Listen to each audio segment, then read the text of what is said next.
Was Michelle Yeoh to blame for all Asian family problems? One thing about me is that I will always look up criticisms of things I like on Reddit.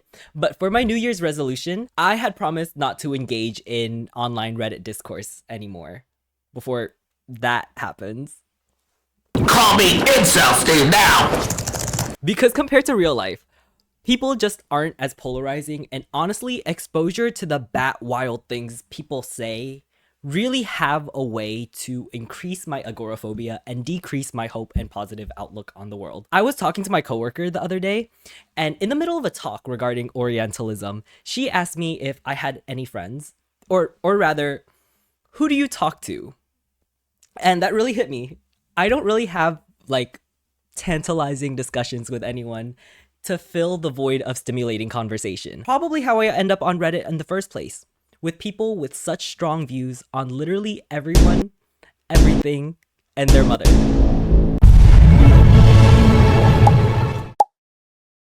I realize that while I talk to no one, and I am trying to no longer partake in Reddit dumb, I have something else, an online presence, and a YouTube channel where I overshare a bit too much. It's okay, I'm like this in real life too. So today, let's get into critical reviews of everything everywhere all at once that I found on Reddit. Posts that I actively had to stop myself from clicking that share your thoughts button. Now, a lot of criticism on this movie is abhorrent. Like a lot of Reddit in general, they tend to be contrarians and hate all popular media. So we will be ignoring that because, like I said, I need to stay sane. I can feel the abyss looking back at me. Type shit. But of course, some posts in particular really grinded my gears. The first being on my own national subreddit, r/Vietnam. It reads, "What do you think of Everything Everywhere All at Once as a Vietnamese?" So me and my friend just watched the Oscar-winning movie today. And I'm gonna be honest here, I think it is one of the worst movies I've ever watched. The pacing is terrible, the plot makes no sense, the ending is stupid and full of Deus Ex moments. The arc of the antagonist is incomplete. Every character arc besides Mrs. Wang fell flat. Terrible message of toxic positivity. But the most frustrating thing for me to watch is how it handles the Asian family dynamic value. At the beginning, the movie did portray a dysfunctional Asian family very well. Mr. Wang is an incompetent husband and a moron thinking that divorcing his wife on Lunar New Year was a good move. Gong Gong is a cold father to Mrs. Wang, and Joy is a spoiled little brat that took her family for granted. The only person who actively tried to hold everything from falling apart is Mrs. Wang. And for somewhat reason, rather than letting each of the family try to figure out their problems, the movie just dumped everything on Mrs. Wang. The movie tried so fucking hard to portray that Mrs. Wang is the root of the problem, and the solution is that she must become a better woman. It is so freaking misogynistic that it is painful to watch. We are living in 21st century, for God's sakes. Why are they still saying that Asian woman is the root of the Asian family problem? Another thing is how they handle the LGBT issues with old Asian people. Gong Gong is a cold father to Mrs. Wang, to go as far as disowning her. He gave zero shit about Joy, and he also expressed disappointment for Joy not wanting to be more traditional. Mrs. Wang made it very clear that Joy introducing her girlfriend to him is a big no-no, but for some freaking reason, the movie just went with, no, Mr. Asian Boomer is super cool with LGBT people. Like, what the fuck? The movie just pretended that it is not even an issue for LGBT Asians.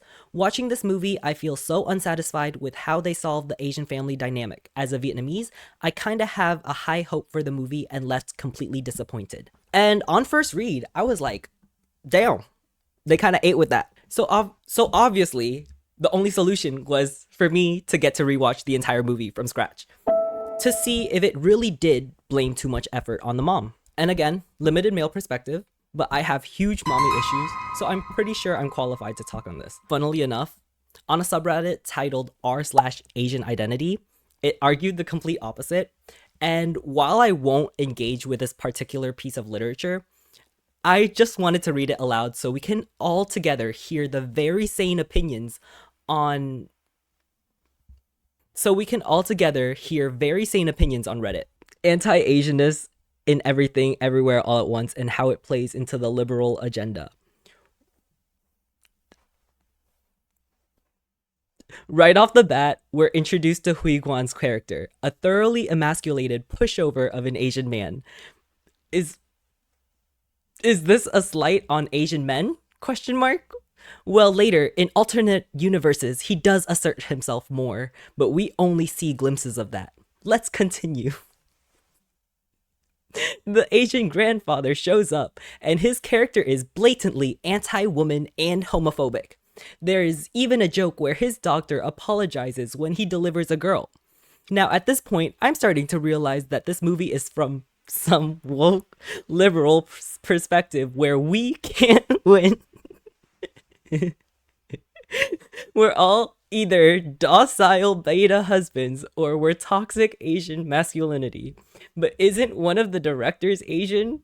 From watching his interviews, he's clearly gay. So this gay Asian man tried to deconstruct and emasculate straight Asian men while making Asian women the center of his story. Then there is a scene where not. Then there is a scene where two, not one, but two Asian guys shove up their butt. Why did they both have to be Asian? This was another attempt to deconstruct Asian masculinity. I also find it kind of sus when the Michelle Yeoh's character is lesbian in an alternate universe. Her partner is white, and her lesbian daughter's partner is also white. White agency, white worship. Even the directors are a gay, white, gay Asian duo. This movie was massively overrated. It seems like people support more out of wokeness. This is in contrast to Parasite, which is actually an amazing top tier movie. Like I said, totally sane, totally normal.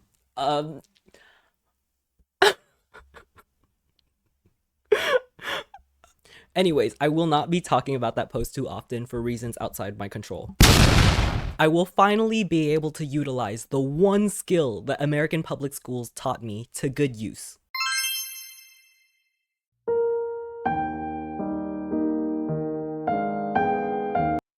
So let me lock in for 2 hours and I'll get back to y'all.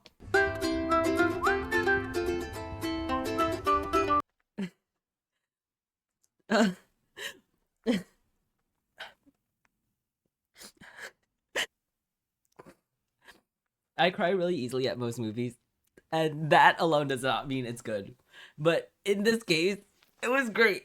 I'll keep it so short and sweet. This movie, top tier. I genuinely believe that the main discourse surrounding this movie is purely because people have a hard time identifying with a non-white man as the everyman character.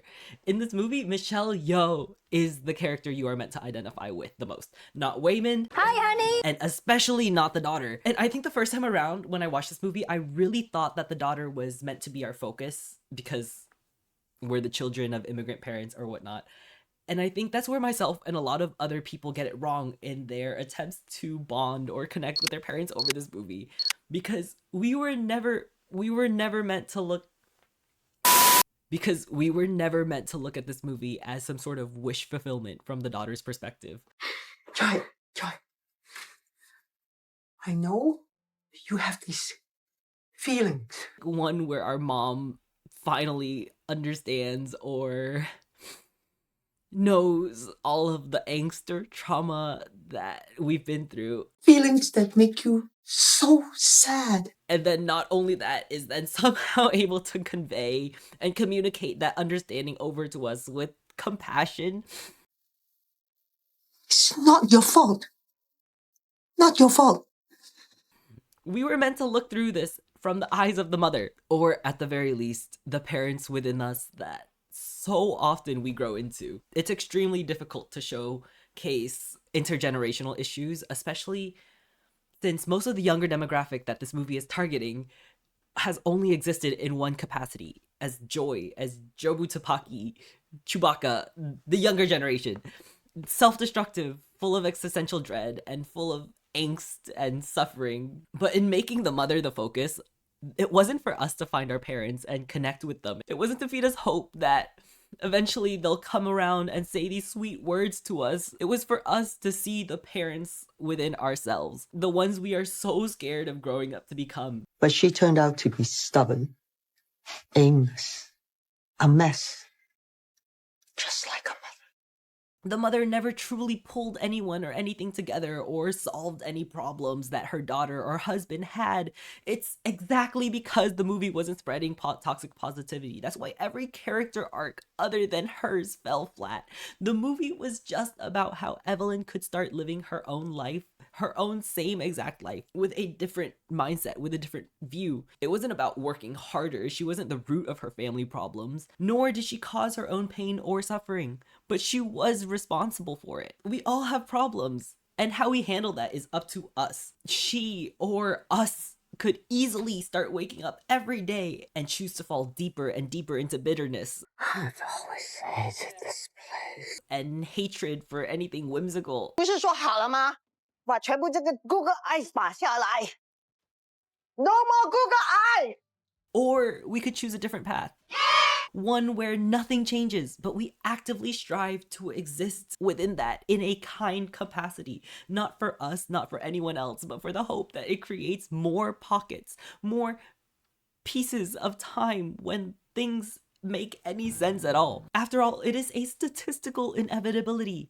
That's what makes all the beautiful moments towards the end of the film even more impactful. It wasn't that life became less messy or that there weren't other universes where heartbreak was inevitable. It's that they chose to stay in the timeline where both of the mother, daughter, father, and grandfather, they all chose to stay in the universe where they each fought their own inner battles with kindness. And if anyone is still doubting how heavy we are supposed to identify with the mother, it is explicitly stated that she is living her worst self. You have so many goals you never finished, dreams you never followed.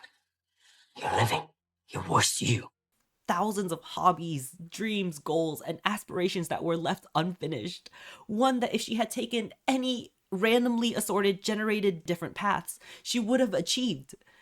She would have achieved. How many of us exist in a worse or lesser version of ourselves, fail to exist in our highest or greatest possible existence, have dreams that we failed to achieve and ended up living a life that we think is not as good as the one that we were meant to have? That is her, Evelyn. We are her. And the desperation that she felt trying to prove herself to Alpha Wayman, can't you just feel that in your soul? I need to find the right Evelyn. And this one, it's not the one. No, no. Fighting so hard to prove that you are worth giving a damn about in this life and not any one other version of you. Love you. I love you. I love you. And when we view this movie from that lens, it's like all the other problems just within this absolutely amazing absurdist film just disappears. Waymond, your husband, your life partner, is supposed to disappoint you. He's supposed to be a little irritating, a little annoying. Evelyn? 发生什么事啊? Because life is meant to 100% beat you down. And I love that they use the taxes as a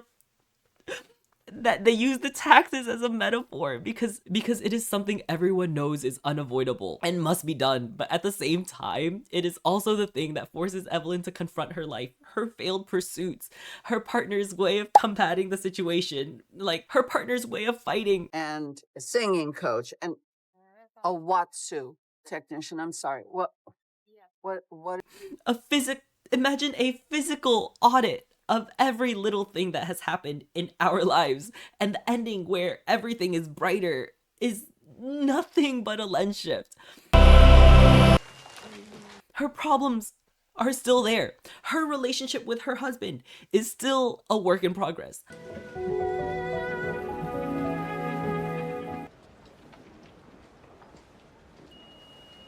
Something that she has to consciously see and choose to keep on building. Her taxes aren't fully done. Because you listened, but you didn't listen. But she's working on it with a different headspace. It's less cluttered and more bright. Earlier the other day, someone said something very interesting to me. I was hanging out with one of the few friends I had recently started to make in my adult life. It was karaoke night, and I knew my friend wanted to sing, even though he was very nervous. Basically, we made a deal. I ended up signing for the both of us, and on the condition that I sung first, he would sing after, because that was the only way he would sing. So when I ended up signing for the both of us, I chose a really piss poor choice of a song, very yearnful, and it was to boost his confidence so he could sing after, and it worked. He ended up having a blast. He even sung a second song after that. And later on, the hostess came up to me and asked why our names were paired together even though we didn't sing together, like a duet. After I told her why, she told me I was a good friend for doing that. It was a really weird moment because I'm not gonna lie and say it wasn't extremely validating to see that my efforts were recognized, but at the same time, I had never been on the receiving end of that kind of friendship. Even at my most agoraphobic, outside hating, scared of touching grass self, I did not have the friend that I had tried really hard to become. And I just realized, like, that was the whole point, to fight with kindness, that we know that the world is just going to make us feel like smaller and more like pieces of shit. And that's exactly why Evelyn had to be the one saying those things to her daughter at the end of the movie. No matter what, I still want to be here with you. I will always. I want to be with you. I will always want to be with you. Not because she had to fight harder as the mother to keep her Asian family from falling apart, but that we ourselves must fight within ourselves to be kind, to be the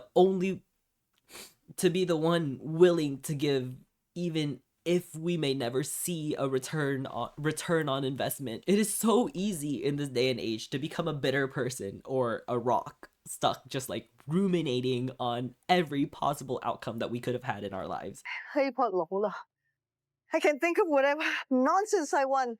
Somewhere, 在另外一个空间的真的存在。 The clay pot metaphor. That's when the clay pot breaks. When we experience every single possible reality, every single possible choice that we could have had in our lives. It is one giant metaphor for derealization, for the neuroticism that exists within a nihilistic worldview. Anyone else feel like at one point their lives were spiraled out of control, or that they've ruined everything that they've touched in it? And I just love that in every universe, it showed that Evelyn's kindness had a longer lasting impact than any form of self-sabotage in any number of the multiverses. That even her small attempts to get up and fight her inner demons to be kind is remembered and beloved so much more in the end. And that is accurate to real life. We can mess up or ruin things 1,000 times over, but eventually the act of picking up the pieces is so much more noteworthy and impactful than any of the other things that we've ever done. And from there, it can only give us a chance to experience even better moments of time when things make sense, even better statistical inevitabilities. Aspects of time where any of this actually makes any sense. And why, when she fought everyone at the end, she didn't magically fix all of their life problems. Like, it fell flat for a reason. My wife used to wear that exact same perfume, God rest. She did what was within her capabilities. She knew that the perfume guy liked that perfume, so she got it for him. And that's why, and it's just, the monologue hits so much harder every single time I watched it. You got a tattoo, and I don't care. If it's supposed to represent our family, you know I hate tattoos. Her morals never changed as a mother. She never betrayed her strict mother character. She just started valuing and fighting for the connection more. Wait. Fighting with kindness, if you will. And that is so different from toxic positivity. No matter who we are, I'm sure there is some part of us that wishes that someone out there would make the active decision to love us and want to be with us, no matter whatever else they could be doing in the madness of life, in every possible reality, how they would choose to be with us through all the chaos and confusion, how they would want to find you regardless. The uncertainty of not having it reciprocated, yet Evelyn was still willing to show it. That is a statement for us, the viewer, because just like me, who never had that friend to pull me out, I had to learn to become that friend, so that hopefully, even if nothing else in the world changes, that facing the world and taxes with kindness is enough. Be kind. Which brings me over to Waymond, the partner who cares for her. And he did extend that love to her. In one specific timeline, he had that famous, in another life, I would have really enjoyed doing laundry and taxes with you. 我还是会选择和你一起报税、开洗衣店。 The same sentiment that Evelyn herself used to extend to her daughter. But he never did so, expecting that the feelings he held for Evelyn to ever be returned. 我想告诉你， He did it with all the genuine emotions that he was capable of, not caring whether it would be reciprocated. Can you imagine the battle within himself? The countless universes where he was unable to find those words. Yet within all the chaos of being everywhere all at once, Evelyn still found herself focusing on that tiny pocket dimension, the moment of his confession, in one random timeline. A statistical inevitability, a moment when everything and every word just so happened to land right for her silly husband to say it. And that is just one layer to this entire movie. Just the sheer fact that there were potentially millions of multiverses where that Waymond did not say those words, but it was enough that he was kind in one. Just one. 尽管离家让我心碎，我想告诉你， And that is the moment that sticks the most in Evelyn's mind. And just another reason why fighting with kindness is so important in life. Redditors and men focused on masculinity may call this simping or emasculation, but to expect ourselves to live a perfect life is dumb. To expect that in every life we either pursue and get the perfect person and we achieve exactly what we set out to do, it is also a statistical inevitability that we will fail at something, that we will mess up or ruin something or become a rock for extended periods of time. Waymond's way of fighting was never about toxic positivity. It was about fighting with kindness, knowing that in our meaningless existence, where nothing makes sense, where our minds could literally break like clay pots at all the possibilities that we could have made throughout our lives, even when, especially when, all we want to do is just become a little rock, that the small pockets of kindness, those tiny moments, are meant to be savored and treasured. Then I will cherish these few specks of time. Because those are the moments that matter the most in life. Why else is it that we remember that scene? 又何尝不是？只是我们选择的处理方式不一样。 And not this one. 如果我们没有结婚的话，也许我们会更幸福。 And not the one where he divorces her. Yes, the relationship is far from perfect. But when she starts appreciating the things that he can do and he does do, when he managed to get the tax auditor to give them another break and got her removed from the handcuffs, even when she hurt him the most.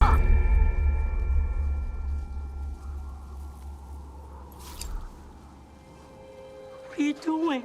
But he still pleads with everyone to be kind, and he is nothing but kind in turn, even when there is no guarantee that the world will be nice to him back. That is not emasculating. That is not weakness. He may be the same silly husband that bakes cookies for the tax auditor when all Evelyn really wants him to be is some kind of vicious fighter. But the moments in time when things aren't so messy, when things made sense, they weren't just randomly generated. They were his acts of kindness. Those were the moments that made sense. It wasn't even just that, like, they set them in motion. The acts of kindness itself was the moments that made that life worth living. And obviously we shouldn't go through life expecting these moments, no. But without Waymond being the driving force behind most of them, Evelyn never would have pulled herself out of the endless possibilities of the multiverse. In being kind, again, even if it's just a statistical inevitability, it's the ones that people remember the most. The smallest, silliest actions create these beautiful moments in a large life that overall doesn't make sense. The other day, I was walking home after work. There was a lady walking the cutest little, there was a lady walking like the happiest little wiener dog, and the wiener dog and I made eye contact, and right as we passed each other, the lady stopped and asked if I wanted to pet the dog. I was like, oh my god, yes. And when I looked up, I was like, damn, homegirl got some luscious hair. And I was like, wow, you have amazing hair. And we talked for a bit, and then we both went on our merry day. That interaction alone is now pasted over every single other bad interaction I had that day. The whole movie, it's just basically saying that why don't we at least try? Even if we fail our perceived goals and idealizations, we can still try in the life that we do have. That's the one that we do have to live in anyways. The one where we're broke, not a singer, yet still trying to write off a karaoke machine on our taxes. The one where we aren't a successful or critically acclaimed writer, but still try and make an LLC. The one where all we have in life is taxes and laundry. If what Wayman does makes him a simp or an emasculated male by Reddit standards, then gosh darn it all, I will do everything in my power to avoid becoming a Redditor. I don't even know what I'm talking about anymore. Even if I fail to spill out all my thoughts about this, at least I tried, and I think that's good enough for this universe.